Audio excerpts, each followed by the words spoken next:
Hi friends, मैं परिंदर कारी। Friends, आज की हमारी गेम सतेज धाईपुली जी की वीडियो रिकमेंडेशन है और जिस गेम के ऊपर उन्होंने मुझसे वीडियो बनाने के लिए कहा फ्रेंड्स, वो है सन 1971 की।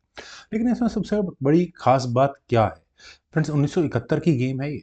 तो एनातोली कार्पोव उस समय क्या किस उम्र के रहे होंगे? शायद 18 19 20 साल इसके आसपास रहे होंगे, मैं अंदाजा लगा रहा हूँ, मुझे एग्जैक्टली उनकी डेट ऑफ बर्थ याद नहीं है। उनका मुकाबला था विक्टर कोर्चनोई से। तो उस समय पर अनातोली कार्पोव किस तरह का गेम खेलते थे जरा देखते हैं। जहां कार्पोव ने शुरू किया था E4 के साथ, कर्चने का रिप्लाई यहाँ E6 का आया, फ्रेंच डिफेंस। D4 हुआ, D5, knight D2, C5। Okay, knight at G goes to F3, knight C6, E takes D5, E takes D5, bishop आया B5 स्क्वायर पर। थोड़ी देर के लिए चलिए, नाइट तो कम से कम यहाँ पिन हुआ है और इसके बाद क्या हो सकता है, देखता हूँ क्या होगा। वेल, बिशप आया D6 स्क्वायर पर और इसके बाद खेला गया डी टेक्स C5 और वापस बिशप पर अटैक बना है। लेकिन यहाँ कोर्चनो ने पहले तो दी चेक। इस चेक से बचने के लिए अब दो में से एक काम हो सकता है, तो बिशप वापस लाओ, बस छोड़ो। क्वीन बीच में लगाई यहाँ कारपोव ने, कनेक्शंस आस्किंग है, लेकिन पहले पॉन भी लेना, कनेक्शंस कंप्लीट करना है। बिशप टेक्स C5, नाइट आया B3 स्क्वायर पर, उसी बिशप को टारगेट करने की कोशिश है, लेकिन बिशप आया बी हो गया B6 स्क्वायर पर। नाइट E5, प्रेशर कहाँ बना हुआ है? इस C6 स्क्वायर पर। फ्रेंड्स, यहाँ इस पॉइंट पर जस्ट फॉर एक्सप्लेनेशन, क्यूरियोसिटी के लिए मैं देख रहा था कि अगर नाइट F6 कर लिया जाए तो कोई एडवांटेज यहाँ पर क्या वाइट ले सकता है नाइट टेक C6 के रूप में? ऑब्वियस है, बी टेक C6 तो हो नहीं सकता। अदरवाइज यहाँ पर क्या होगा वो आपको नजर आ रहा है। लेकिन किसी पीस का अनडिफेंडेड होना कितना नुकसानदेह हो सकता है वो अब समझ में आएगा। यहाँ अगर इससे गेम आगे बढ़ेगी तो क्विंटेक्स E2 चेक होगा। बिशप से आप इस क्वीन एक्शन को कंप्लीट कर नहीं सकते, किंग टेक्स E2 ही करना पड़ेगा। कैसल चांस खत्म हुआ। उसके बाद A6। अब या तो नाइट या बिशप, दोनों में से कोई एक चीज बचाओ, मेटल एक्सचेंज इक्वल हो जाएगा। बिशप A4 स्क्वायर पर वेटिंग मूव ले लेते हैं। उसके बाद होगा बिशप D7। अब नाइट हो चुका है पिन, यानी कि मेटल एक्सचेंज कुल मिलाकर इक्वल रहेगा।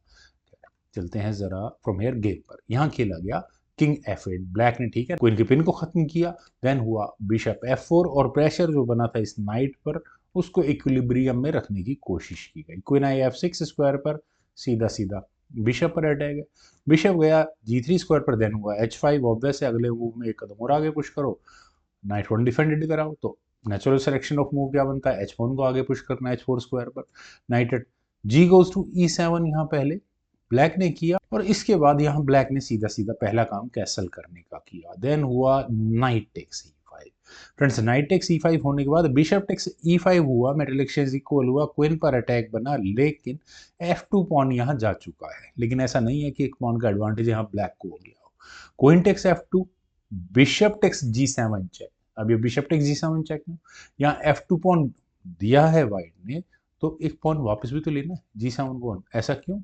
क्योंकि आपको यहाँ ये नाइट अनडिफेंडेड होता हुआ नजर आ गया होगा। King takes G7, queen takes E7, bishop आया F5 स्क्वायर पर। और फ्रेंड्स, क्या कह सकते हैं, क्या ये चेकमेट की थ्रेट है? एग्जैक्टली है। बचाने के लिए बिशप वापस लाया जा सकता है, बिल्कुल लाया जा सकता है।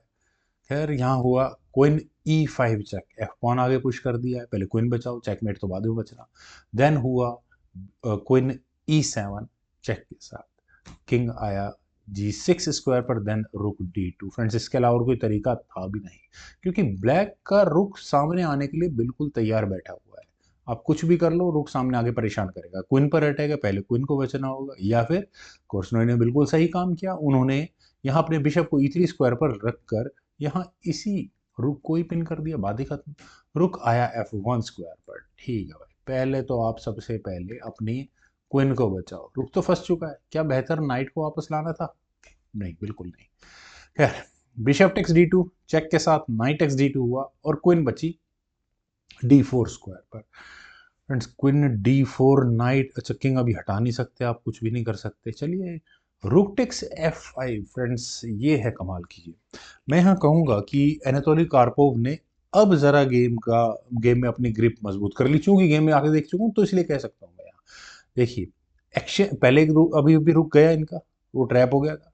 ये एक्सचेंज सेक्रीफाइस खुद यहाँ पर दोनों रुक्स जा चुके हैं। किंग टेक्स F5 एक्सेप्ट किया यहाँ विक्टर कोर्चनोई ने। दिखने में ऐसा लगता है कि कोर्चनोई की गेम है, लेकिन सबसे बड़ा ड्रॉबैक इस गेम में क्या है ब्लैक के साथ? वैसे तो मटेरियल वाइज तो बहुत आगे है, ब्लैक का डिसएडवांटेज है डिसएडवांटेज। यहाँ ई बोर्ड के सेंटर में उसका खुद का किंग आ चुका है और चारों तरफ से चेक्स का सिलसिला लगाया जा सकता है। बिशप से चेक आई, अब किंग कम से कम वापस जी6 स्क्वायर पर जाने की हिम्मत कर नहीं पाएगा। किंग गया F4 स्क्वायर पर, देन हुआ क्वीन D6 चेक। इस चेक से बचने के लिए E5 स्क्वायर पर क्वीन को लगा दिया गया, देन हुआ क्वीन से एक और चेक आ गई है। अब देखिए किंग सिर्फ एक स्क्वायर बचा किंग जाने के लिए। अच्छा उससे क्या होगा, उससे आप एक और चेक दे देते हो लेकिन मज़ा नहीं आएगा। चलिए डी पॉन आगे पुश, यहाँ ब्लैक ने कर दिया है। नाइट गया E4 स्क्वायर पर, और फ्रेंड्स नाइट का E4 स्क्वायर पर जाने से जी पॉन ये मूव खेला ही गया था। अब ब्लैक का मूव है, ब्लैक ने अपने किंग को लिया F5 स्क्वायर पर, देन हुआ queen takes B7। Friends queen takes B7 वो पॉन लेना कोई टारगेट नहीं है। मेरे ख्याल से वाइट की स्ट्रेटेजी यही है, चेक दी जाए और किंग को भागने न दिया जाए बिल्कुल किसी भी स्क्वायर पर, ऐसी स्क्वायर पर। तो किंग को जाना ही पड़ा G4 स्क्वायर पर, क्योंकि आपको चेकमेट, मुझे नहीं पता आपको नजर आ रही है नहीं आ रही है, अगर मान लो किंग वहीं रहता है तो गेम बहुत बुरी तरह से फंसती है फिर वहां पर ब्लैक की। खैर बिशप से फिर दोबारा चेक दी, किंग टेक्स H4 खेला गया। फ्रेंड्स यहाँ मैं कहूंगा एग्जैक्टली इसी मूव पर मैंने भी ध्यान नहीं दिया, ये एग्जैक्टली वो मूव है जिसने इस गेम को खराब कर दिया विक्टर कोर्चने के लिए। यहाँ किंग F4 करने से बहुत कुछ सॉर्ट आउट होता, ज्यादा से ज्यादा G3 चेक आता, यही मूव खेला जाना था। किंग F5 स्क्वायर पर चला जाता और व्हाइट इसमें देखिए बिशप को वापस लगाया जा सकता था मेरे हिसाब से। तो चलिए एक बार बिशप वापस लगा लेते हैं। अब आप क्या करोगे, एक डिस्कवर्ड चेक का ही तो मुझे नजर आ रहा है, और मुझे कुछ न, अगर एग्जैक्टली सिचुएशन मेकिंग रहती है तो फिर तो चेकमेट हो जाएगी। नहीं नहीं, चेकमेट क्यों हो जाएगी। अच्छा फिर एक काम करो ना, यहाँ से चेक दो, चेकमेट ही करनी है तो। लेकिन किंग के भागने के लिए एग्जैक्टली अभी शायद ये किंग मूव किया जा सकता हो, ऐसा हो सकता है। खैर चलते हैं जरा गेम पर। यहाँ खेला गया था किंग टेक्स H4, और फ्रेंड्स किंग टेक्स H4 होने के बाद सिचुएशन और वर्स्ट होगी, क्योंकि किंग आपने कॉर्नर करवा दिया। बॉक्सिंग गेम है, लगेंगे पंचेस आप पे। G3 चेक खेला गया, किंग गया H3 स्क्वायर पर, देन हुआ नाइट F2 चेक, और क्वीन की एंट्री के रास्ते खुल चुके हैं। किंग कहाँ जाएगा, मान लेते पॉन को लेते हैं, एक बार पहले पॉन को ले लेते हैं, किंग टेक्स G3। देखिए सीधा सीधा चेक आपको नजर आ गई होगी, क्वीन F3 चेक होगा। किंग कहाँ जाएगा, आइदर H4 या H2, जिस भी, अच्छा H4 स्क्वायर पर तो फिर ये चेकमेट करना मुश्किल नहीं होगा। खैर किंग यहाँ मान लो H2 स्क्वायर पर रख देते हैं तो क्वीन H1 चेक, किंग वहीं जाएगा। G3 स्क्वायर पर नाइट E4 चेक। और अब अगले मूव में किंग के जाने के लिए कौन सा स्क्वायर बचा है, सिर्फ और सिर्फ F4, और उसके बाद ये होगी चेकमेट क्वीन से। लेकिन खैर पॉन लेना तो भूल जाओ। तो कोर्चने ने कहा कि ठीक है पॉन तो मैं ले नहीं सकता, किंग को H2 स्क्वायर पर तो ले जा सकता हूँ, लेकर जा सकते हैं, लेकिन क्वीन की चेक तो अभी भी आ सकती है ना, वही खेला गया।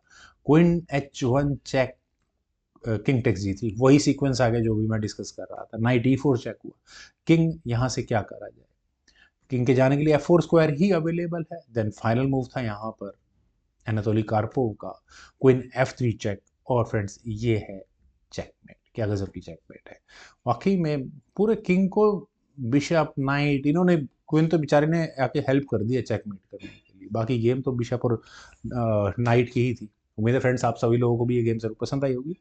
तो कमेंट सजेशंस का मुझे बेहद इंतजार रहेगा। Thank you for watching and bye for now.